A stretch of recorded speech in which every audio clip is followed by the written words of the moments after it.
우리가 살아가면서 우리 주변 또 나를 종종 비교하고 또 그거를 대조해 보곤 합니다. 누군가는 말씀씨가 좋다고 얘기하거나 누군가는 일을 잘한다며 또 누군가는 사람들과 쉽게 친해져 교제하는데 일가견이 있다라고 이야기합니다. 그러다 보면 자신에게 없는 부분을 다른 이에게 보며 부러워하며 또 반대로 자신은 이런 걸 더 잘한다며 우월감 아닌 우월감으로 살아가기도 합니다. 이러한 비교는 교회 안에서도 나타날 수 있습니다. 어떤 사람은 정말 눈에 띄는 사역의 자리에 앞서서 사람들의 주목을 받고 또 어떤 이는 교회에서 보이지 않는 곳에서 묵묵히 그 일을 감당하며 나아가는 사람이 있습니다. 그런데 사람의 눈에 자꾸 그 눈이 보이는 곳에 가치를 두기 때문에 자신은 되게 중요한 일을 하지 않는다. 자신은 그닥 중요한 사람이 아니다 라고 치부하는 경우도 있습니다. 반대로 내가 하는 일이 정말 중요한 일이야 라며 오히려 우월감으로 그 자리를 더 돋보이려고 하는 경우도 있습니다. 고린도 교회가 바로 그랬습니다. 하나님께서 주신 은사를 가지고 서로 세우기보다는 비교하고 경쟁했습니다. 어떤 은사가 높고 어떤 은사는 무시를 받기도 하였습니다. 그 결과 교회 안에서는 크고 작은 분열이 일어났습니다. 이때 사도 바울은 교회를 그리스도의 몸으로 설명합니다. 몸에는 다양한 지체가 있습니다. 하지만 다양한 지체라 할지라도 몸은 하나이지요. 교회에도 다양한 사람이 모여 있지만 한 몸이라고 사도 바울은 이야기하는 것입니다. 12절에 보면 몸은 하나인데 많은 지체가 있고 몸은 지체가 많으나 한 몸과 같이 그리스도도 그러하니라 라고 말씀합니다. 하나님은 모든 사람을 똑같이 만들지 않으셨습니다. 얼굴이 다르고 성격이 다르며 은사 역시 다릅니다. 그러나 이 다름은 분열의 이유가 아닌 하나님께서 의도하신 질서라는 것이죠. 13절에 바울은 유대인과 헬라인, 종과 자유인을 언급합니다. 당시 이들은 서로 섞이기가 어려운 사람들이었습니다. 민족도 다르고 문화도 다르며 사회적 지위 역시 달랐습니다. 그러나 성령님께서 그들을 한 몸으로 묶어주셨습니다. 이것이 바로 복음의 능력이지요. 세상은 사람을 구분하고 줄을 세우지만 복음은 사람을 하나가 되게 하도록 이끌어냅니다. 세상에서는 가진 것이 기준이 되지만 교회에서는 그리스도가 기준이 되는 것입니다. 우리는 교회 안에서 정말 다양한 사람을 만납니다. 생각도 다르고 성격도 다르고 추구하는 가치관도 다릅니다. 때로는 이해하기 어려운 사람을 만날 때도 있습니다. 그러나 이 모든 사람들을 하나님께서 하나로 묶기 위해 교회로 부르셨다는 사실을 우리는 기억해야 합니다. 그러므로 교회는 나와 비슷한 사람만 생각하고 사랑하는 곳이 아니라 때로는 나와 다르지만 그 다른 일을 하나님께서 나에게 허락하신 이임을 기억하며 오히려 그런 이들을 사랑할 수 있는 믿음이 우리 안에 있어야 합니다. 몸이 건강하려면 우리 몸에 있는 신체가 각각 제 기능을 해야 되고 움직여야 됩니다. 마찬가지로 교회도 여러 사람이 한 곳에 어우러져 다양한 일들을 해낼 때 그 교회는 건강하다 할 것입니다. 15절 16절이면 만일 발이 이르되 나는 손이 아니니 몸이 붙지 아니하였다 할지라도 이로써 몸에 붙지 아니한 것이 아니요 또 귀가 이르되 나는 눈이 아니니 몸에 붙지 아니하였다 할지라도 이로써 몸에 붙지 아니한 것이 아니니라고 말씀합니다. 발은 손이 아닙니다. 귀 역시 눈을 대신할 수 없죠. 또 손이 아니라고 해도 몸이 아닌 것이 아닙니다.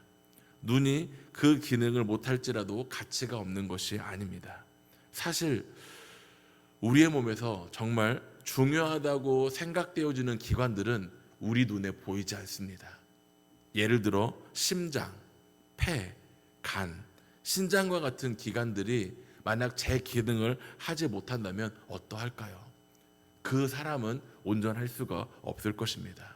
그런데 눈과 귀나 입이나 코나 제가 앞서 말씀드렸던 부분들은 솔직히 없으면 장애로 판정받긴 하지만 살아가는데 크게 지장은 없습니다. 하지만 보이지 않는 그런 장기들은 없으면 그 기능을 하지 못할 때 그 삶이 유지될 수가 없는 것이죠. 이처럼 우리는 눈에 띄는 사역이 중요하다고 여겨질 때 하나님께서는 오히려 보이지 않는 곳에서 묵묵히 그 일을 감당해낸 이들을 더 높게 평가하며 그런 일들을 감당하는 이들이 있을 때 교회가 온전히 세워질 수 있음을 우리는 바라봐야 합니다. 누군가는 새벽마다 교회를 위해 기도합니다. 누군가는 아무도 모르게 그 예배의 자리를 준비합니다. 또 어떤 이는 교회를, 성도를 생각하며 눈물로 기도합니다. 또 어떤 이는 어려운 이들을 찾아가 그 어려움을 해결하기 위해 돕는 손길로 섬깁니다. 사람이 그 일을 알아주지 못하지만 하나님께서는 그 모든 일들을 알고 계시며 높여 주십니다. 18절 보면 그러나 이제 하나님이 그 원하시는 대로 지체를 각각 몸에 두셨으니 라고 말씀합니다. 이는 우리가 세워진 이 자리가 우연히 이끌려간 자리가 아니라 하나님께서 세우신 자리임을 우리는 기억해야 합니다. 가끔 중직을 맡는 분들에게 이렇게 권면의 말씀을 드립니다. 사람의 손에 의해 아니면 교회가 세워진 것처럼 보여지지만 실은 하나님께서 그 사람을 택하시고 그 자리에 세우셨음을 우리는 기억해야 합니다. 그러나 우리는 어떠합니까? 때로는 버거운 일을 만났을 때, 힘든 일을 만났을 때 그것이 누군가 나에게 지워진 짐으로 생각하고 있지 않습니까? 만약 우리의 신체 기관들을 한번 생각해 보십시오. 눈이 만약 내가 눈 맡은 일이 버거워서 나 눈 기능을 안 할 거야 라고 생각해 보십시오. 그러면 눈의 기능을 상실하게 될 것입니다. 어느 신체 기관 역시 마찬가지지요.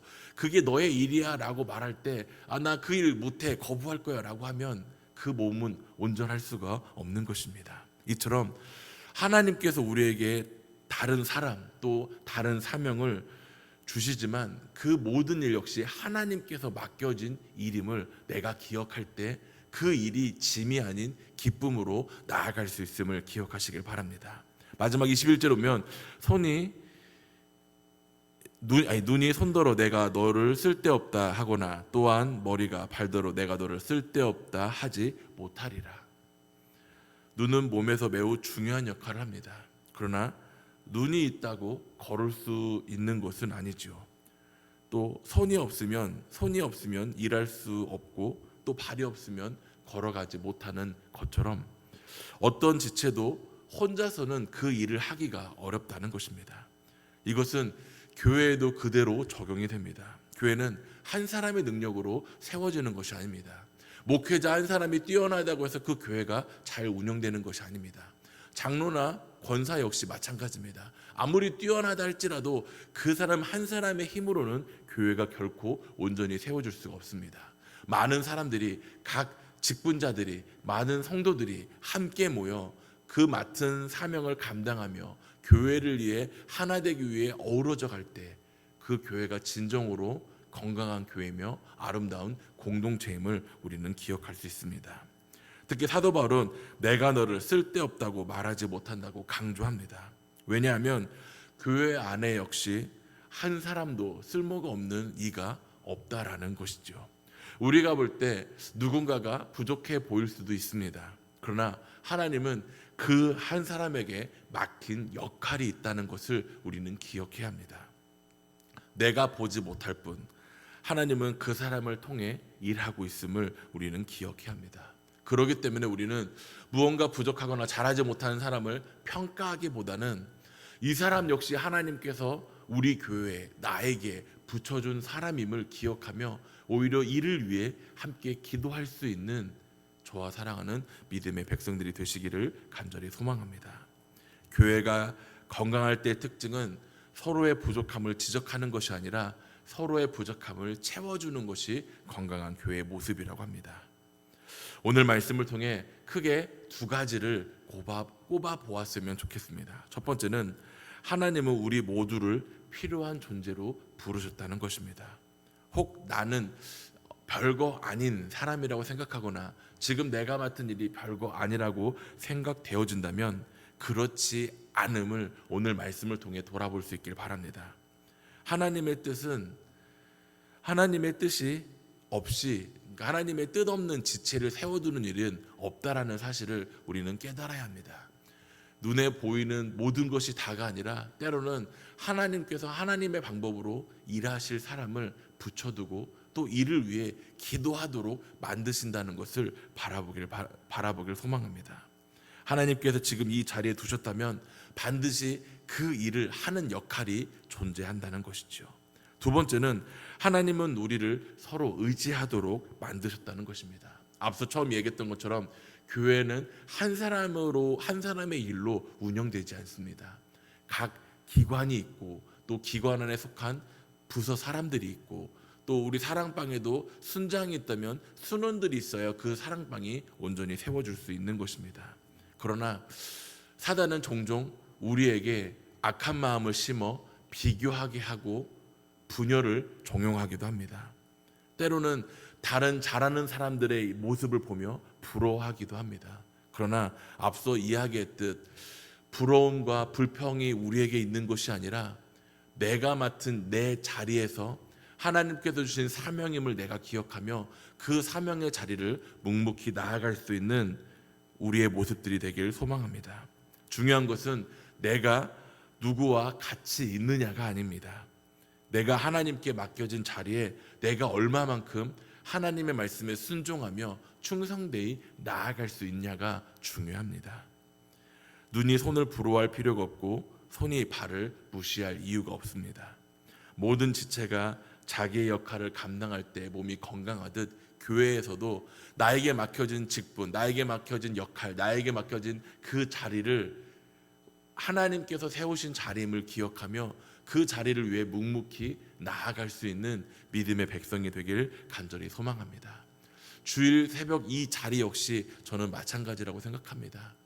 이 자리가 하나님께서 나를 기도하는 자리로 세우시고 또 오늘도 나를 위해 또 교회를 위해 또 내가 속한 공동체를 위해 기도의 자리로 부르셨음을 돌아볼 수 있길 바랍니다. 우리는 경쟁자가 아니라 그리스도의 몸을 세워져가는 동역자들입니다. 누가 더 크고 중요하냐는 것을 따지는 것이 아니라 서로를 존중하고 세워주며 함께 주님을 바라보아야 합니다. 그리고 그 맡은 역할을 충실히 해내며 나아갈 때 앞서 계속 말씀드린 것처럼 그 교회는 건강한 교회며 아름다운 공동체가 될 것입니다. 오늘도 하나님께서 나를 부르신 이유를 기억하며 교회를 위해 또 나를 위해 내가 속한 공동체를 위해 함께 기도로 나아가시는 믿음의 백성들이 되시기를 간절히 소망합니다.